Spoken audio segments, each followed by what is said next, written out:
The morning air in London carried the crisp bite of autumn as thousands of tourists lined the streets outside Buckingham Palace. Cameras clicked incessantly, capturing the iconic image of red-coated guards marching in perfect synchronization. Among the crowd stood Sarah Mitchell, a 32-year-old American journalist, who had arrived in the city just 3 days earlier for what was supposed to be a simple travel assignment. Sarah had always been impulsive. It was a trait that had served her well in her career, leading her to break stories that more cautious reporters missed. But it was also a trait that occasionally landed her in trouble.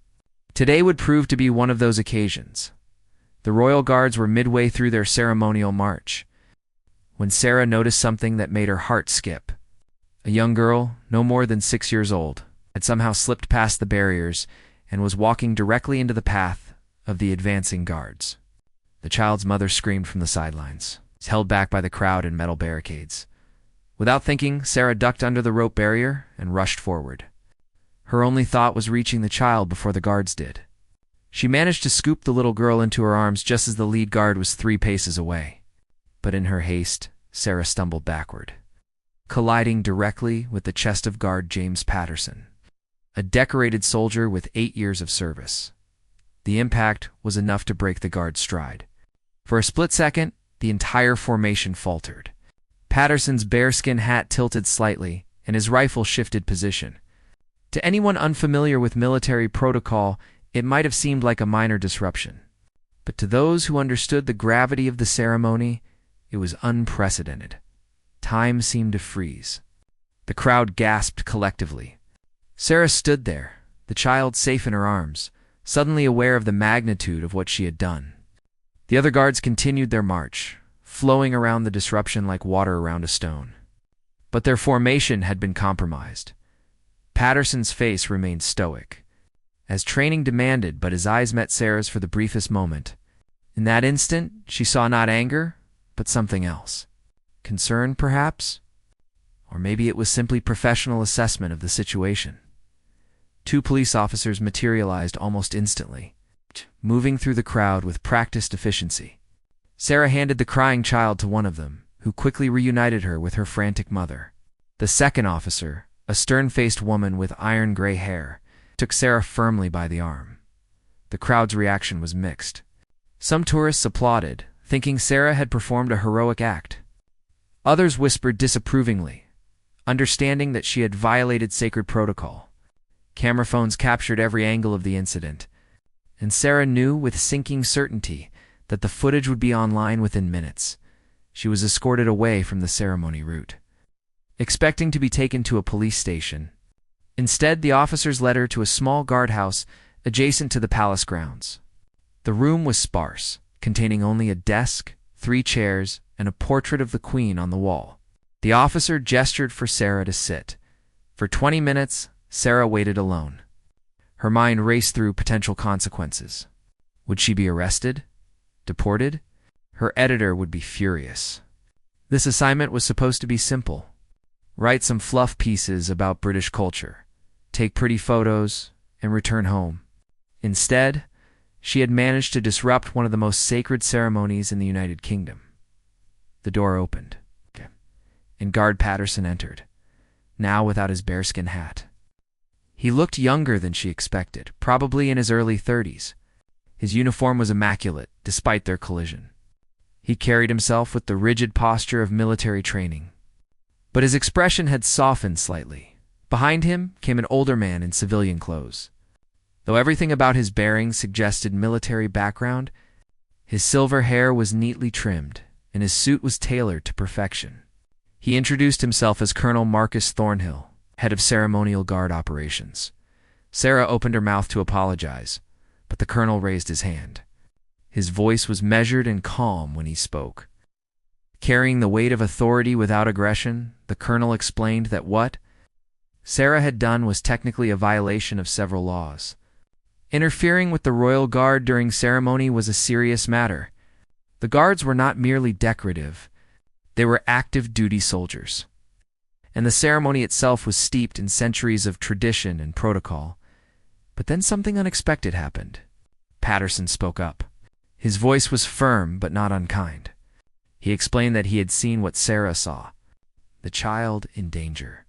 He stated clearly that in his assessment, serious injury had been prevented. The little girl would likely have been trampled, either by the guards themselves or by the panicked crowd. The colonel listened carefully. He asked Sarah to explain exactly what she had seen and why she acted. Sarah described the moment in detail, her voice steady despite her nerves. She admitted that she understood she had made a mistake in how she responded. But she stood by her decision to protect the child. What happened next surprised everyone in the room. The colonel made a phone call. Sarah could only hear one side of the conversation, but it was clear he was speaking with someone of significant authority. When he hung up, his expression was unreadable. He informed Sarah that while her actions were inappropriate, the circumstances were unusual. The child's mother had given a statement confirming that her daughter had escaped her grip and run toward the guards. Security footage showed that Sarah had indeed prevented what could have been a tragedy. However, this was not the end of the matter. The incident had been captured by dozens of cameras and was already spreading across social media. The palace needed to address it publicly. And that, the colonel said, would require Sarah's cooperation in an unexpected way. The room fell silent as Sarah processed what she was hearing. This was not going in the direction she had anticipated. Patterson glanced at the colonel, then back at Sarah, his expression revealing nothing but professional courtesy. The colonel leaned back in his chair and asked Sarah a question that would change everything. He wanted to know if she was willing to help them turn a potential public relations disaster into something else entirely. Something that could highlight both the humanity of the guards and the importance of public safety during ceremonies. Sarah's journalist instincts kicked in immediately. This was a story. A real story. Not the fluff piece she had been assigned, but something with depth and meaning. She found herself nodding before fully understanding what she was agreeing to. The colonel smiled for the first time, a slight upturn at the corners of his mouth. He told her that she would need to stay in London longer than planned. There would be meetings, interviews, and a carefully coordinated public statement.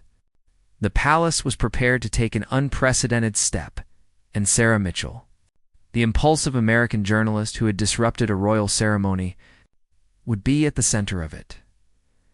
As Sarah left the guardhouse an hour later, escorted by Patterson to a waiting car, she realized her simple travel assignment had just become the story of her career. But she had no idea yet just how complicated and extraordinary the consequences of her split-second decision would prove to be. The car that took Sarah away from the palace grounds was not a police vehicle as she had expected. It was a sleek black sedan driven by a silent chauffeur who navigated London's streets with the practiced ease of someone who had made this journey countless times. Guard Patterson sat beside her in the back seat, still in his uniform. Though he had exchanged his ceremonial rifle for a simple briefcase, Sarah checked her phone and immediately wished she hadn't. The incident had exploded across social media. #Royal Guard collision was trending in 3 countries. The video showed every angle of her collision with Patterson, the stumbling child, and her quick grab to safety. Comments ranged from praising her heroism to condemning her disrespect for British tradition. Patterson noticed her scrolling and spoke for the first time since they had left.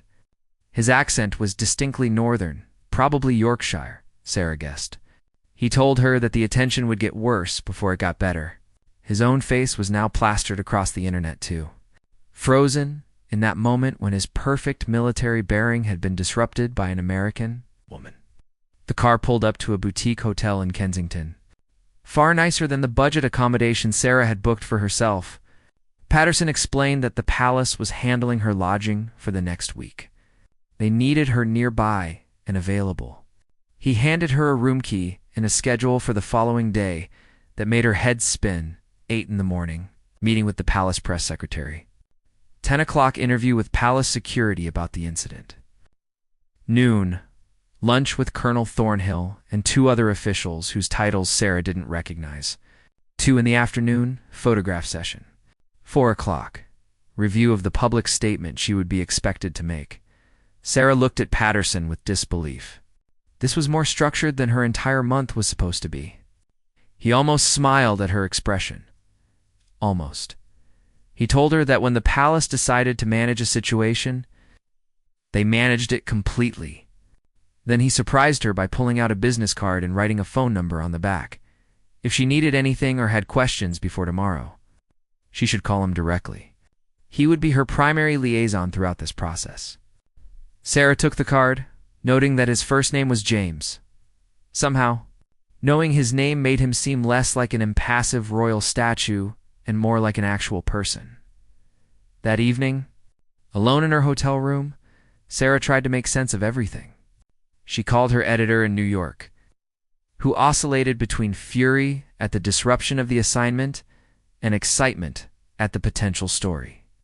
By the end of the call, Sarah had been given a new directive. Get the inside story. Make this worth the international incident. She spent hours researching the Royal Guard, their history, and their role in modern Britain. What she discovered fascinated her. These were not actors playing dress-up. They were active infantry soldiers, many with combat experience in Afghanistan and Iraq. The ceremonial duties were just one part of their service. Patterson himself had been deployed 3 times. She learned from a military database she had access to through her journalist credentials. Sleep came fitfully. Sarah kept replaying the moment of impact, the child's weight in her arms, the look in Patterson's eyes. By morning, she had compiled 3 pages of questions she wanted to ask.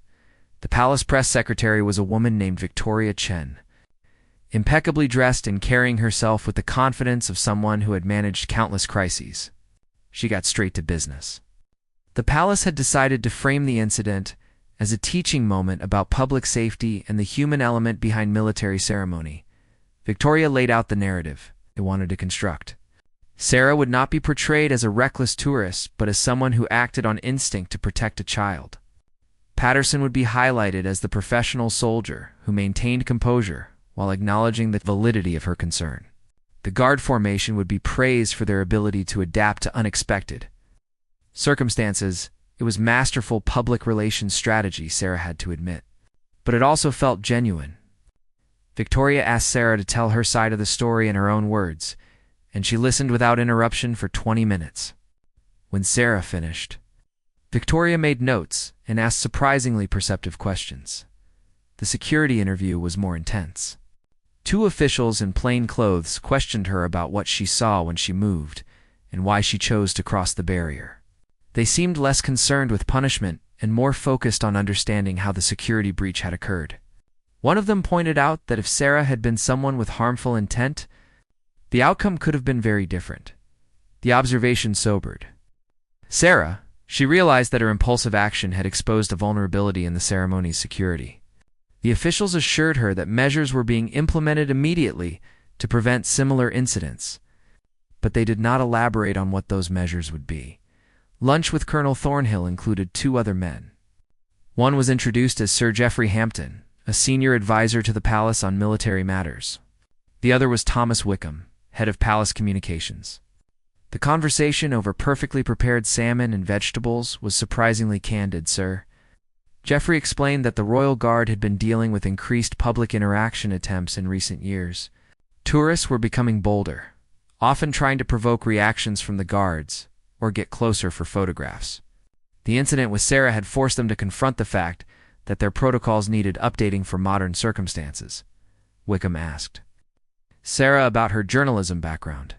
When she mentioned several investigative pieces she had written, his interest sharpened. He proposed something unexpected. Rather than just making a statement and moving on, would Sarah be interested in writing a comprehensive piece about the Royal Guard?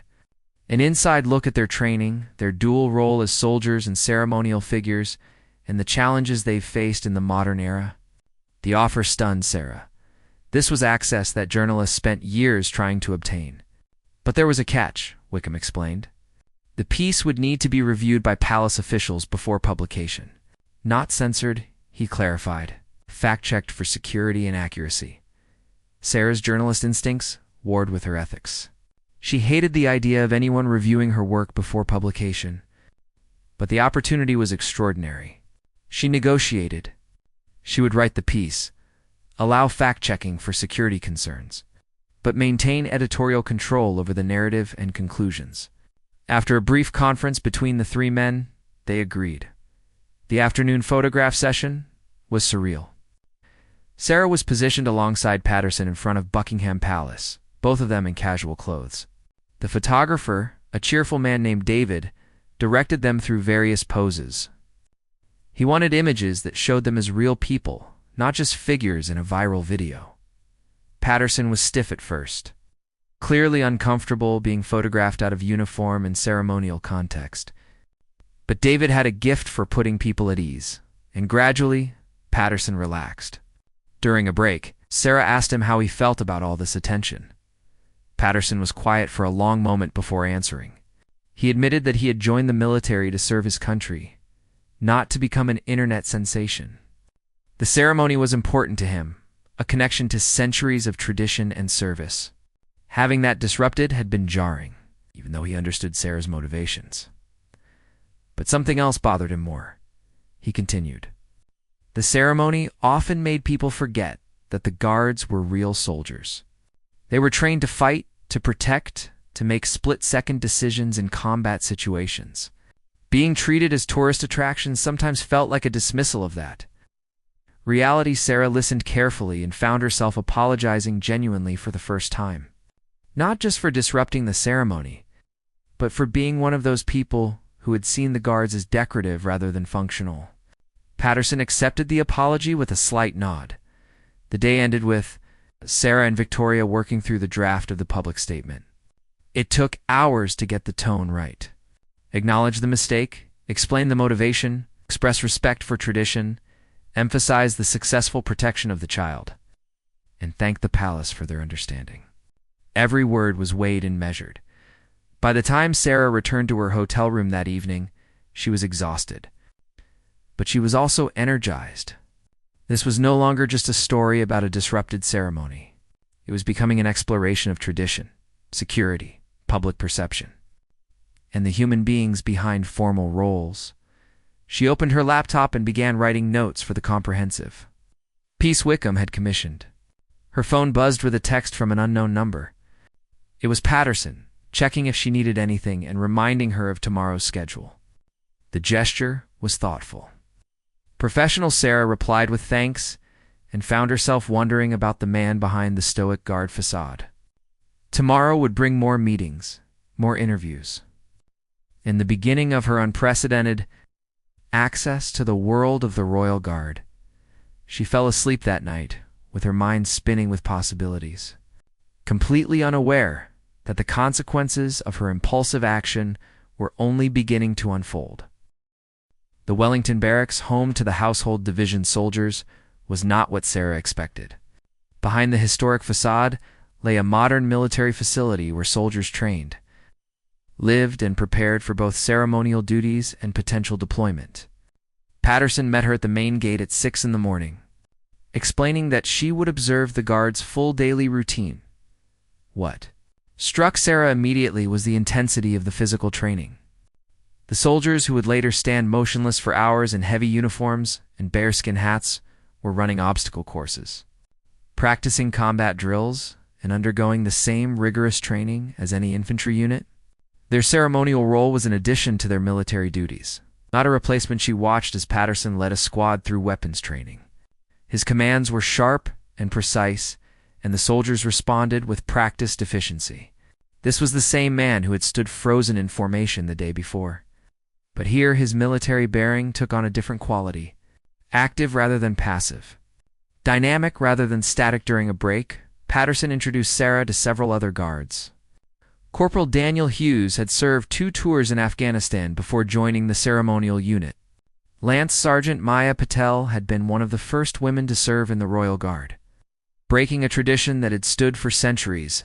Private First Class Robert Chen was only 22, but already showed the bearing of a seasoned soldier. Sarah interviewed each of them, asking about their experiences, balancing ceremonial duties with their identity as combat soldiers. Their answers revealed a complex relationship with their dual roles.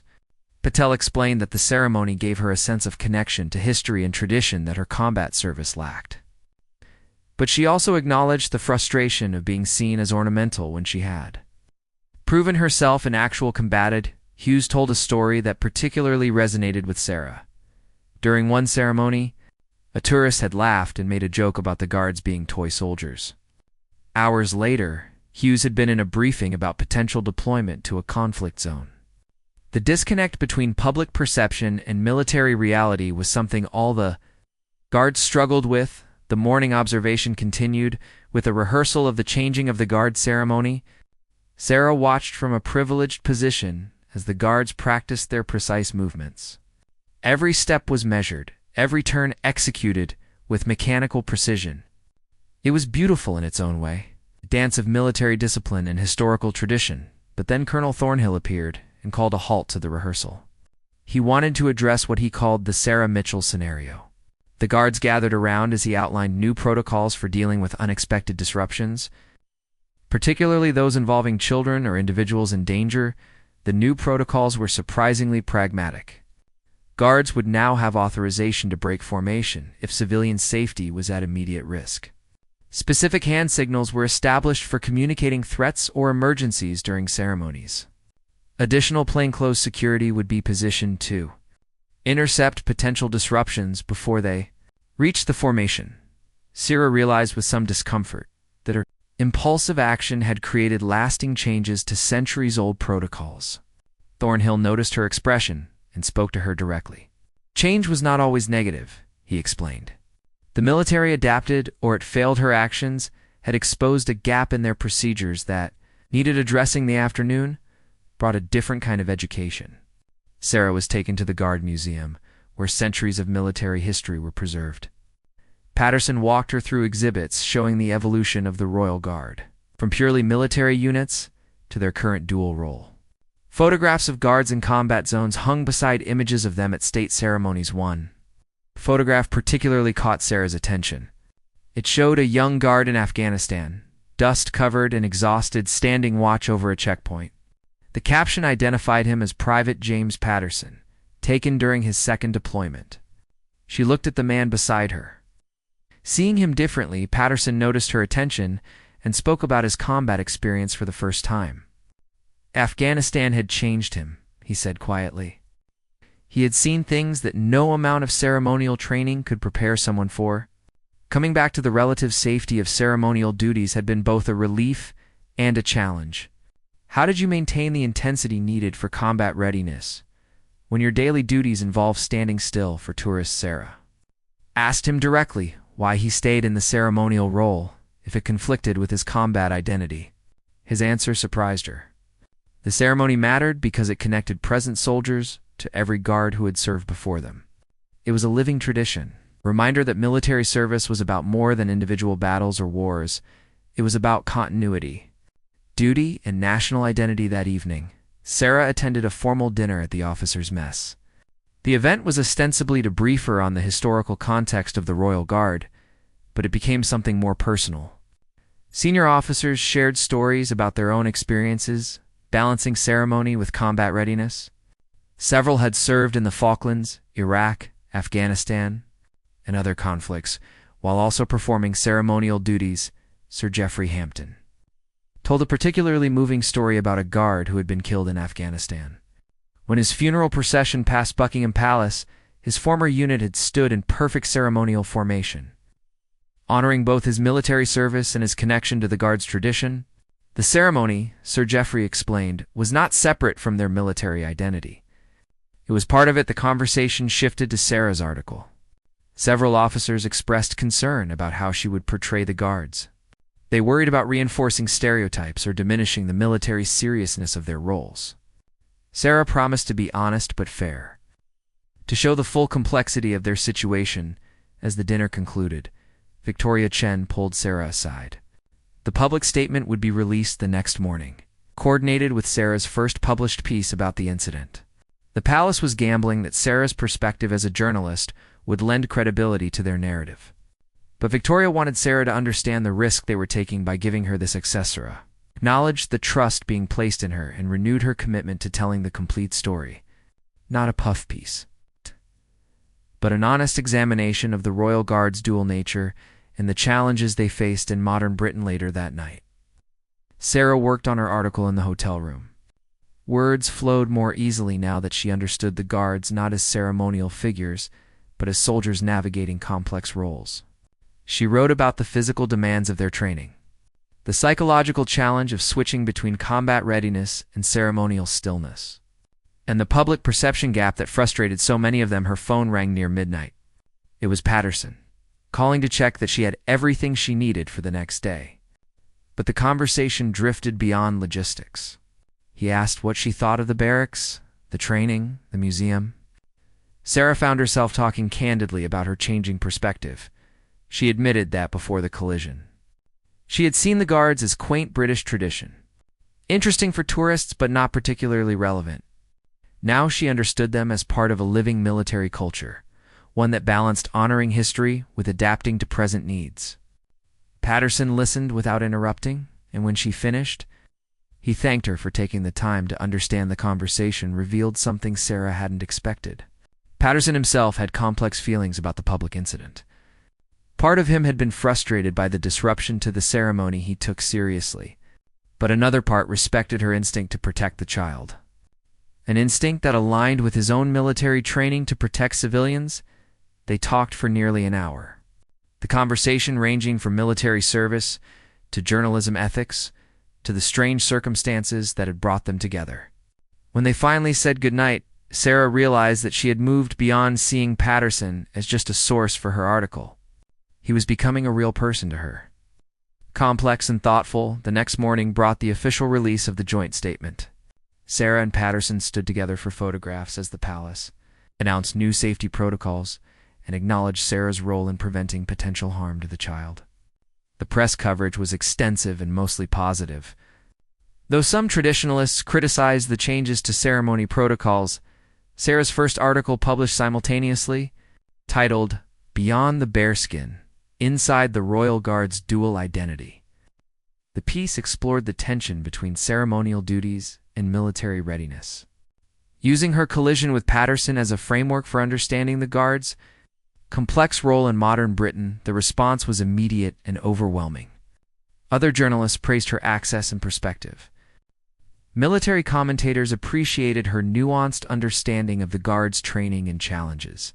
Even some critics of her initial disruption acknowledged that the resulting conversation about ceremony and safety was valuable, but the most meaningful response came from the Guards themselves. Several reached out to thank her for portraying them as soldiers rather than tourist attractions. Hughes sent a message saying she had captured something essential about their experience.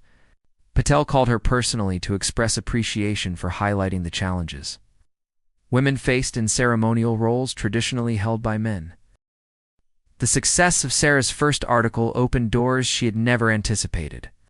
Major news networks requested interviews. Military historians contacted her for consultation on documentaries. And the palace, pleased with the positive coverage, extended her access even further. Victoria Chen called with an opportunity that made Sarah's hands shake with excitement. The palace was authorizing her to shadow the Royal Guard for an entire week, documenting their complete routine from dawn, physical training, through ceremonial duties to evening briefings. It was unprecedented access, the kind that could define a journalist's career. But Victoria added a condition that gave Sarah pause. The palace wanted final approval on any photographs that would be published, particularly those showing Guards in vulnerable or informal moments. Sarah negotiated again, this time with more confidence. She would allow approval on photographs but not on written content beyond basic security fact-checking. After consultation with palace officials, Victoria agreed. The compromise felt reasonable to both parties. The week of shadowing began on a Monday morning that started well before sunrise. Sarah met Patterson and his unit at 4:30 in the morning for their pre-dawn training session. The soldiers ran 5 miles through London streets while most of the city still slept, their breath visible in the cold autumn air. Sarah followed in a vehicle. Filming and taking notes, she witnessed the physical toll of their dual duties. After the morning run came weight training, combat drills, and weapons maintenance. Then the soldiers had barely an hour to eat, shower, and transform themselves into the immaculate figures the public would see at the ceremony. The transformation was remarkable. Young men and women who had been sweating through combat exercises becoming the polished, motionless sentries of British tradition during the changing of the guard ceremony. Sarah observed from multiple angles. She positioned herself with the tourists first. Seeing what the public saw, the precision was impressive, the uniform stunning, the music stirring, but she also spent time behind the scenes watching guards prepare. Seeing their focus and concentration, understanding the physical strain of standing absolutely still in heavy uniforms one moment, particularly struck her. A tourist's child, about 4 years old, started crying when he saw the guards.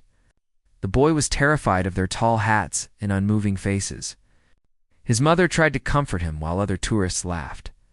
Sarah saw several guards' eyes flicker toward the crying child with what she could only describe as concern, though their faces remained perfectly neutral after the ceremony. Sarah interviewed guards about moments like that. Lance Sergeant Patel explained that it happened often.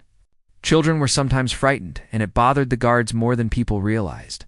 They were trained to be intimidating in combat situations, but during ceremonies they wanted to represent the best of British military tradition.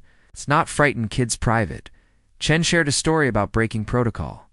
A child with obvious developmental challenges had approached him during sentry duty, fascinated by his uniform. Chen had very slightly smiled at the boy, a tiny breach of protocol that his commanding officer had noticed.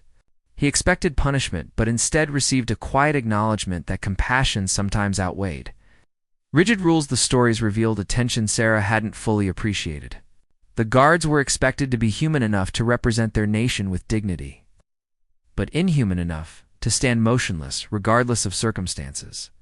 Finding that balance required constant judgment and discipline, Patterson invited Sarah to attend a briefing about public interaction challenges.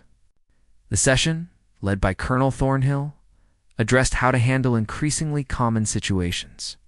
Tourists trying to make guards laugh or react, people attempting to touch weapons or uniforms, individuals stepping over barriers for photographs, and, after Sarah's incident, children in potential danger. The new protocols were explained in detail. Guards now had authorization to speak or move if civilian safety was at immediate risk. Specific scenarios were discussed and practiced. Sarah watched as guards role-played different situations, learning when to break protocol and when to maintain it.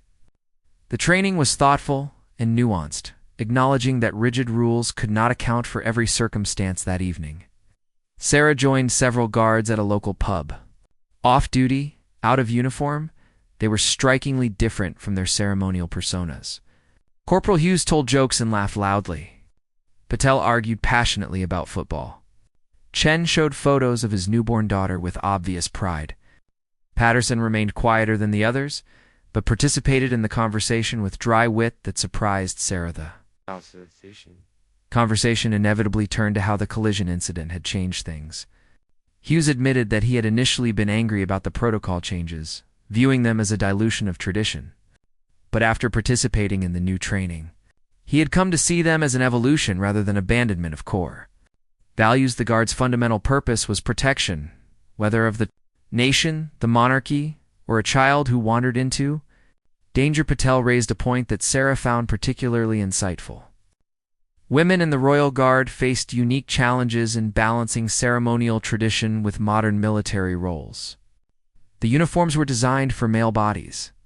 The physical demands assumed male strength standards. Even some tourists treated female guards as novelties rather than soldiers. The new protocols, with their emphasis on practical response over rigid tradition, felt like acknowledgement that the guards served in a changing world. Sarah asked Patterson directly how he felt about being the guard in the viral video. The face of the incident. His answer was characteristically measured.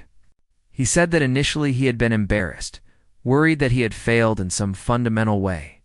But reflection and conversations with fellow soldiers had shifted his perspective. If the incident led to better protocols and increased public understanding of the guard's role, perhaps it had value despite the temporary disruption. The week continued with Sarah documenting aspects of guard life that the public never saw. She attended a memorial service for a guard who had died in Afghanistan 3 years earlier. Observing how ceremonial protocols took on deeper meaning when honoring fallen comrades, she watched guards practice for a state visit, learning the intricate choreography required for hosting foreign dignitaries. She sat in on psychological briefings addressing the challenges soldiers faced. Transitioning between combat zones and ceremonial duties one afternoon, Sarah was granted permission to photograph the guards' preparation process. She captured images of soldiers helping each other into their uniforms, the concentration on their faces as they perfected every detail, the moments of camaraderie before they assumed their public roles. The photograph showed vulnerability and humanity that contrasted sharply with the stoic public. Image Victoria Chen reviewed the photographs carefully, eliminating several that showed guards in moments she felt were too personal or informal. Sarah argued for some of them, explaining how they contributed to public understanding. They compromised, keeping images that showed humanity without diminishing dignity by the end of the week. Sarah had compiled extensive material for what she now envisioned as a major feature series rather than a single article. Her editor enthusiastically approved the expanded scope, recognizing that Sarah had access to a story with genuine depth and significance. But something else had developed over the week that Sarah hadn't anticipated. Her relationship with Patterson had shifted from professional courtesy to genuine friendship. Their conversations had moved beyond the guards and journalism to more personal topics. He told her about growing up in Yorkshire, his decision to join the military, his complex feelings about combat service. She shared her own background, her career struggles, her tendency toward impulsive decisions that both advanced and complicated her life one evening. After a particularly long day of interviews and observations, Patterson invited Sarah to dinner at a restaurant near the barracks. The invitation felt different from their previous interactions, more personal than professional. Sarah accepted, curious about what he wanted to discuss over dinner. Patterson spoke more openly than he had before. He explained that the viral incident, while initially embarrassing, had forced him to examine why he took the ceremonial duties so seriously. He had realized that his commitment to the ceremony was partly about honoring the history of military service, but also partly about maintaining control in a world that often felt chaotic after his combat.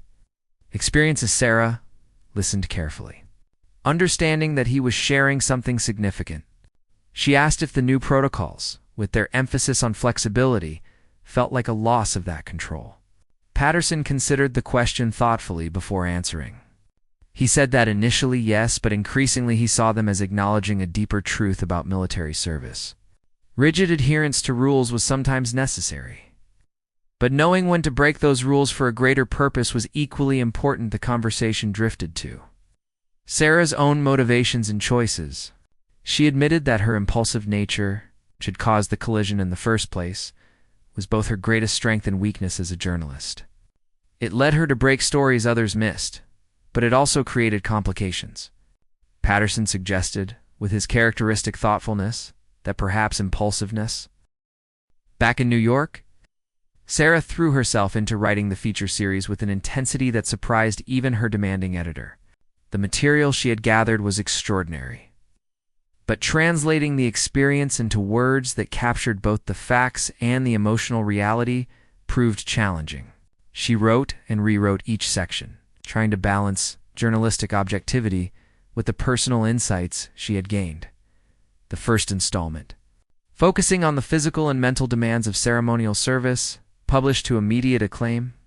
Military publications praised her nuanced understanding of soldier psychology.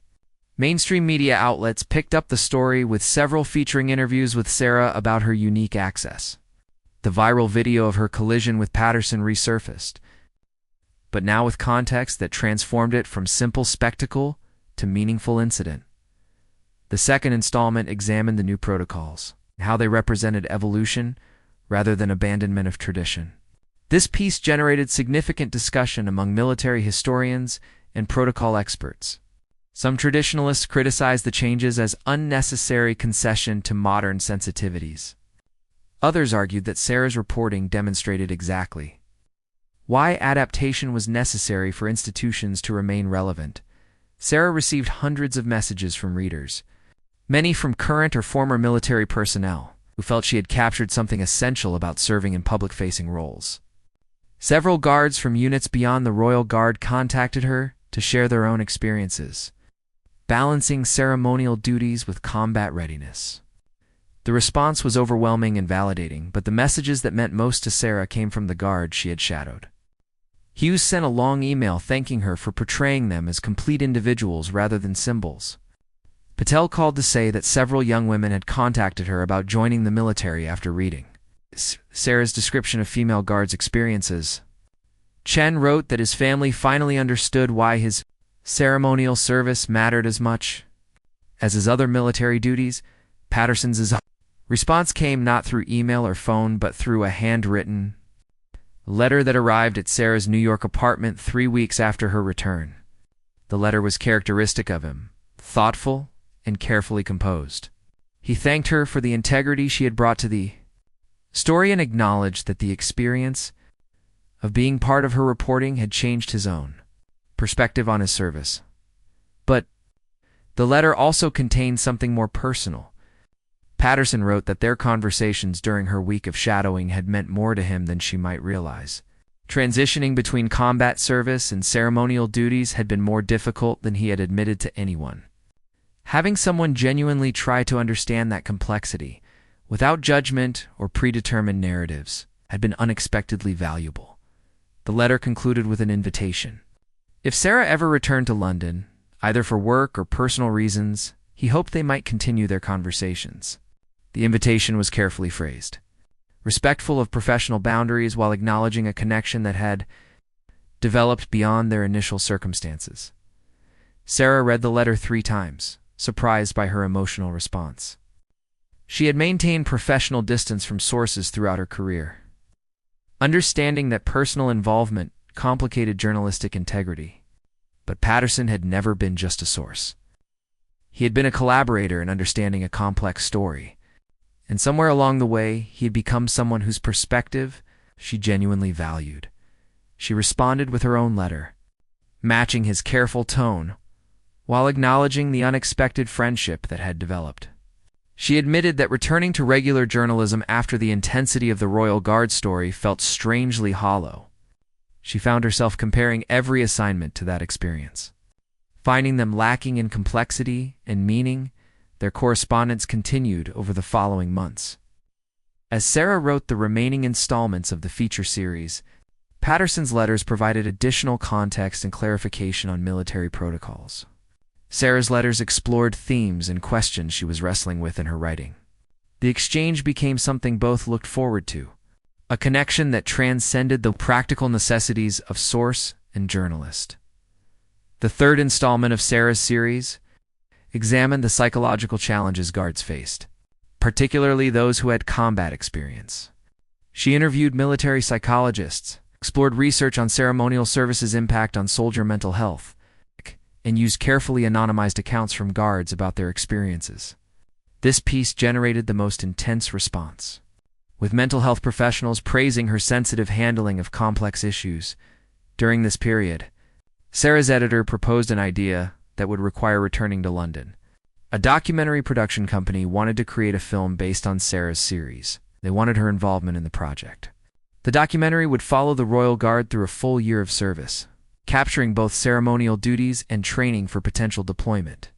It was exactly the kind of project Sarah had always hoped for. The proposal required palace approval, which Victoria Chen indicated would likely be granted, given the positive response to Sarah's articles.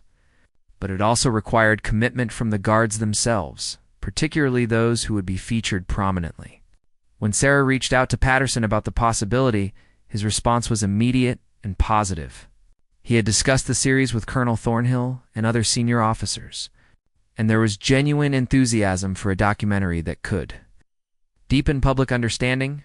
Sarah returned to London for months after her initial departure. The city felt different now, familiar rather than foreign. Patterson met her at the airport, and seeing him again after months of correspondence felt strangely significant. They had maintained connection through letters, but being in the same physical space altered the dynamic in ways Sarah hadn't anticipated. The documentary project began with extensive planning meetings. The production company wanted to capture authentic moments rather than staged sequences. Sarah would serve as both consultant and occasional on-camera presence, providing context and commentary. Patterson and several other guards had agreed to be featured subjects, allowing cameras unprecedented access to their daily lives. Filming began during winter, capturing the guards in harsh weather conditions that tested both their physical endurance and the filmmakers' equipment. Sarah watched through camera monitors as Patterson and his unit stood motionless in freezing rain during a ceremony, their discipline absolute despite obvious discomfort. The footage was powerful, showing the genuine difficulty of ceremonial service in a way that static photographs could not capture. Between filming sessions, Sarah and Patterson spent considerable time together. Their conversations had evolved beyond the professional topics that had initially connected them. They discussed books, music, their respective childhoods, their hopes and concerns about the future. Sarah found herself sharing thoughts and feelings she typically kept private, and Patterson reciprocated with unusual openness for someone trained in military reserve. One evening, after a particularly long day of filming, they walked along the Thames. Patterson spoke about his difficulty adjusting to civilian interactions after combat service. The ceremonial duties provided structure and purpose, but they also sometimes felt like performance rather than genuine service. Sarah asked if the documentary project felt similar, like performing for cameras rather than serving authentically. Patterson considered the question carefully. He said that initially he had worried about that, but watching Sarah work had changed his perspective. She approached the documentary with the same integrity she had brought to her written series, focusing on truth rather than drama. That made the project feel meaningful rather than exploitative. The conversation shifted to Sarah's own uncertainties. She admitted that the success of the Royal Guard series had created pressure to find equally compelling stories. Every assignment now felt like it should have the depth and significance of that first unexpected investigation. Patterson pointed out that perhaps not every story needed to be career-defining. Sometimes smaller truths were equally valuable as winter progressed. Filming captured moments that exceeded even Sarah's expectations. The production team documented guards preparing for potential deployment to a conflict zone, showing the tension between their ceremonial identity and combat readiness. They filmed the memorial service for another fallen soldier, capturing how ceremony became genuine expression of grief and respect. They observed tourist interactions, including several moments when guards had to navigate the new protocols Sarah's collision had helped create. One particularly powerful sequence showed Patterson working with younger guards on the updated safety protocols. He explained his own experience with the viral incident, acknowledging his initial frustration, but describing how it had led to meaningful improvements. The guards listened respectfully, and several asked thoughtful questions about balancing tradition with adaptation. The footage demonstrated leadership and mentorship in ways that would resonate with audiences. Sarah also appeared on camera more than initially planned. The director recognized that her perspective as the person who had inadvertently sparked the changes added valuable context. She provided commentary on ceremonial protocol. The decision about what came next occupied Sarah's thoughts constantly during her final week in London. The correspondent position offered genuine opportunity to continue covering stories that mattered. New York represented familiar territory and established professional networks. Both options had merit beyond personal considerations, but Sarah found it impossible to separate career decisions from the relationship that had unexpectedly developed. Patterson faced his own decision. His ceremonial service commitment was ending, and he needed to choose whether to seek another posting with the Royal Guard or request transfer to a combat unit. The choice reflected the same tension he had discussed with Sarah throughout their months of conversation. Tradition and history versus active service and purpose. They met at a small cafe near the Thames to discuss their respective futures honestly. Patterson admitted that he had requested a 6-month extension with the Royal Guard rather than immediate transfer. He explained the decision as wanting to see the full impact of the protocol changes and mentor younger guards through the transition. But they both understood it also meant remaining in London while Sarah made her own choice.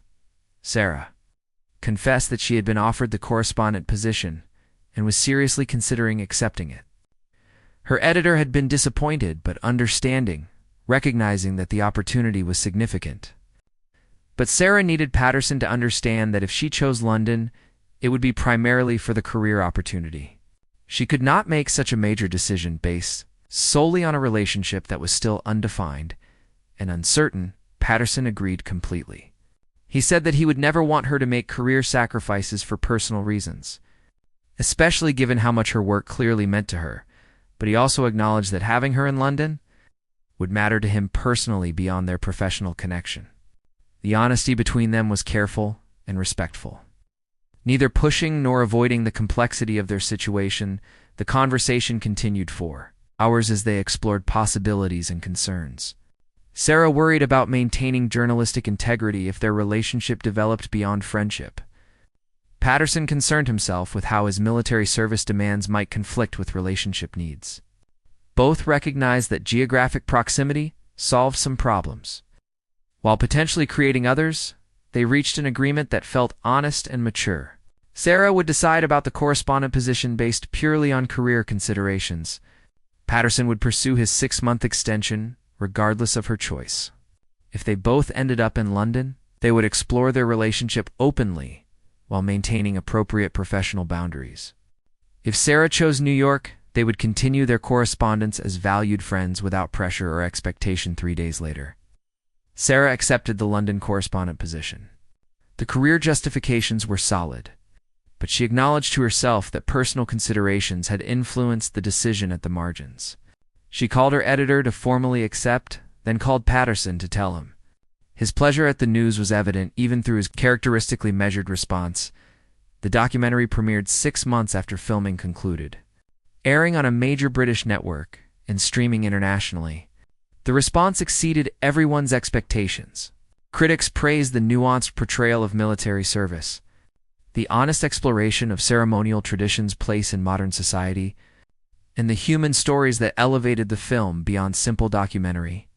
Reportage: the centerpiece of the documentary was footage of Patterson explaining the viral incident and resulting protocol changes to younger guards, his reflection on how disruption had led to improvement, how rigid tradition had adapted to remain relevant, captured the film's central theme. Viewers responded powerfully to his thoughtfulness and obvious integrity. Sarah's on-camera commentary provided context and connection throughout the film. Her journey from accidental disruptor to knowledgeable chronicler gave the documentary a narrative arc that engaged audiences. Several reviewers specifically mentioned how her presence humanized what could have been a dry exploration of military protocol. The little girl whose rescue had started everything appeared briefly in the documentary with her mother's permission. She was shown watching the guards with fascination rather than fear, no longer the frightened child who had wandered into danger. Her mother spoke about her gratitude for both Sarah's quick action and the guards' professionalism under unexpected circumstances. The footage provided emotional closure to the incident that had sparked everything else. The premiere screening was held at a London cinema, attended by guards, palace officials, and members of the media. Sarah sat between Patterson and Victoria Chen, watching the film with a mixture of pride and anxiety. When the lights came up at the end, the applause was genuine and sustained. Colonel Thornhill approached to thank Sarah personally for her integrity throughout the entire process. The documentary won several awards over the following months, including recognition for military documentary filmmaking and journalistic excellence. Sarah found herself invited to speak at journalism conferences and military colleges about embedded reporting and maintaining objectivity while developing genuine understanding of subjects. The speaking engagements established her as a respected voice on military affairs. Reporting her work as London correspondent flourished. Sarah covered political developments, military policy debates, and cultural stories with the same attention to complexity she had brought to the Royal Guard series.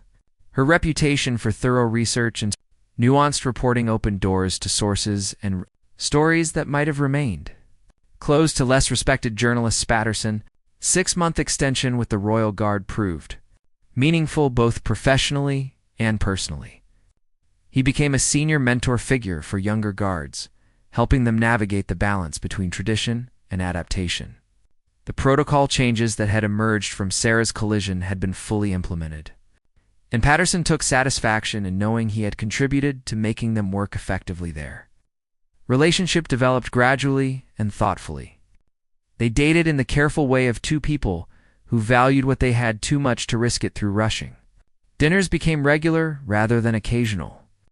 They attended theater and concerts together. Sarah met Patterson's family during a trip to Yorkshire, where his parents welcomed her with the warm hospitality of people who recognized their son's genuine happiness. Patterson met Sarah's brother when he visited from New York. Navigating the initial protectiveness of family with his characteristic patience and good humor, the brother later told Sarah that Patterson seemed like someone who understood who she was and valued it, which was the most important quality anyone could bring to a relationship with Hera. Year after the documentary premiered, Patterson's ceremonial service commitment ended. He chose not to request combat deployment, but instead accepted a position training new guards and developing updated protocols for public interaction. The role allowed him to remain in London while contributing meaningfully to an evolving military tradition. Sarah continued her correspondent work, breaking several significant stories about British military policy and political developments. Her professional success was deeply satisfying, particularly because she had achieved it without compromising the personal life she had built with Patterson. The balance felt hard-won and precious 2 years after their collision outside Buckingham Palace. Sarah and Patterson attended a ceremony honoring guards who had served with distinction. Several of the guards Sarah had interviewed for her original series were being recognized. Hughes received commendation for mentoring younger soldiers. Patel was promoted to senior sergeant, continuing her role as trailblazer for women in the Royal Guard during the ceremony. Sarah watched Patterson in his dress uniform, standing with the precision and dignity she had first seen that chaotic morning when she had crashed into him while rescuing a child. But now, she understood what existed beneath the formal exterior: intelligence, thoughtfulness, integrity, and a commitment to service that adapted without abandoning core values. After the ceremony, they walked through London streets together. Patterson had worn his uniform, and several tourists asked for photographs with him. He obliged with polite patience, and Sarah noticed how he had learned to engage with public interest without resentment. The ceremonial role no longer felt like burden or performance, but simply part of who he was. They talked about the unexpected path their lives had taken since that morning collision. Sarah reflected that her impulsive action had been characteristic of her nature, but had led to consequences neither could have predicted. Patterson observed that sometimes disruption was necessary for growth. Both personally and institutionally, Sarah asked if he ever regretted how their relationship had started. With viral video and international attention and complicated protocol changes, Patterson smiled, something he did more easily now than when she first met him. He said that he had learned important things about himself through that disruption. About the difference between tradition and rigidity. About when to hold firm and when to adapt. About finding meaning in unexpected places. The viral video that had started everything occasionally resurfaced on social media, particularly when news outlets ran anniversary stories about the protocol changes.